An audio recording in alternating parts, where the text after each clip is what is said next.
মাছ কিচেনের সবাইকে স্বাগত জানিয়ে আজকের রেসিপি শুরু করছি। আজকে আমি আপনাদের দেখাবো স্ট্রবেরি হালুয়া। এখানে স্ট্রবেরিগুলো এক একটা স্ট্রবেরি 8 টুকরো করে নিয়েছি ছোট ছোট করে।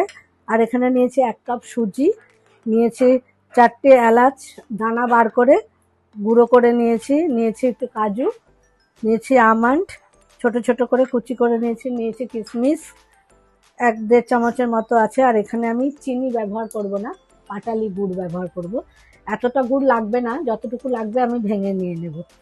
তো চলুন বন্ধুরা আমার সাথে থাকুন, দেখতে থাকুন। আমি স্ট্রবেরিটা প্রথমে একটুখানি মিক্সিতে পেস্ট করে নেব। ফ্রাইং প্যানটা কিন্তু গরম হয়ে গেছে, দিয়ে দিচ্ছি একটুখানি ঘি।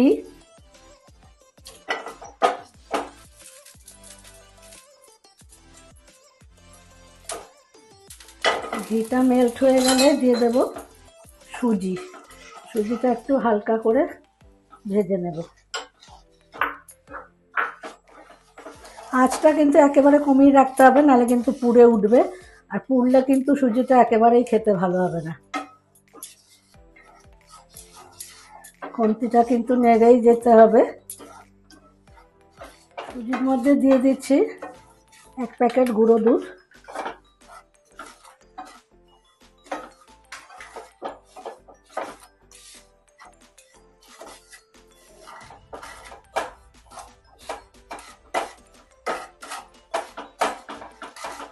এবার আমি পেস্ট করা স্ট্রবেরিটা মিশিয়ে দিচ্ছি।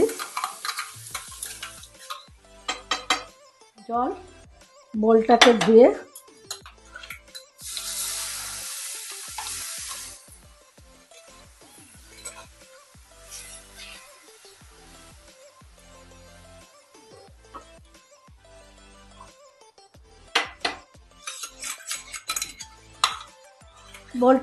জল দিয়ে দিলাম 1 কাপ মতো, আর একটু লাগবে আমার জল। এখানে পাটালি গুড় অর্ধেকের বেশিটা দিয়েছি। আস্তে আস্তে মেল্ট হচ্ছে, মেল্ট হওয়া অবধি একটু অপেক্ষা করব।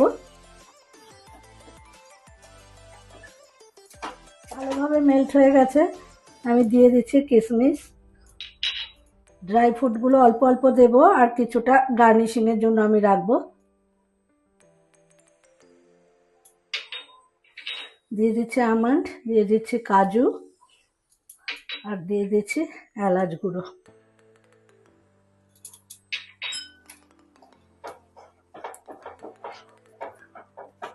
তো স্ট্রবেরি হালুয়া একদম রেডি। ওভেনটা অফ করে দিচ্ছি, তারপরে 2 মিনিটের মধ্যে আপনাদের সামনে সার্ভ করে দেব। বন্ধুরা স্ট্রবেরি হালুয়া কিন্তু আমার একেবারেই রেডি।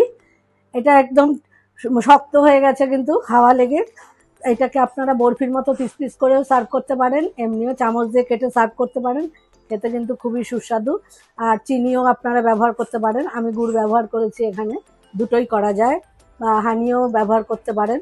তো এরকমভাবে বানিয়ে দেখুন কেমন লাগলো খেতে, কমেন্টে কিন্তু জানাতে একেবারেই ভুলবেন না।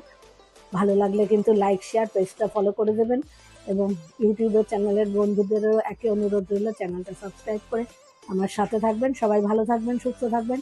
নেক্সট ভিডিও খুব শিগগিরই দেখা হচ্ছে, ততক্ষণের জন্য বিদায় নিচ্ছি, টাটা।